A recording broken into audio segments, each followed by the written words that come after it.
Happy Legality Milay. 18 na siya. 18 na siya. Yoy.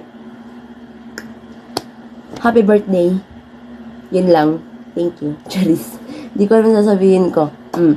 There's so many struggles in our lives. But I saw you fighting for it. Especially for your loved ones and for your family. Marami tayong pinagsamahan sa buhay. And I'm so thankful for that. Dahil sa mga happy memories na hindi ko makakalimutan simula grade 3 hanggang ngayon. Hanggang ngayon. We all know that you are a cheerful and a bubbly person. Masayahin kang tao. And yan ang isa sa nagustuhan ko sa'yo.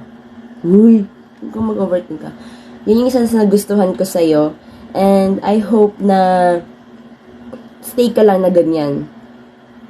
Ngayong ngayon you have a, you have a new journey, ito na yung new chapter ng buhay mo, bagong yugto ng buhay mo. Charis.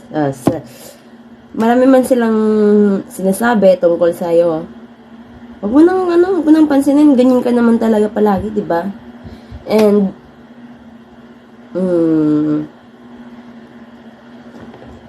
at kung ano ang magiging desisyon mo sa buhay, support lang kami palagi.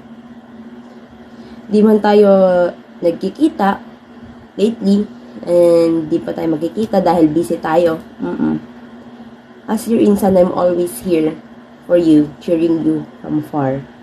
No matter what happens, I love you always. Happy birthday, Mama Chuk Chuk. Ngayon, 18 ka na. Yeah. Love ya. Happy birthday again. Hindi ko alam yung sasabihin ko, be. Yun lang. Bye!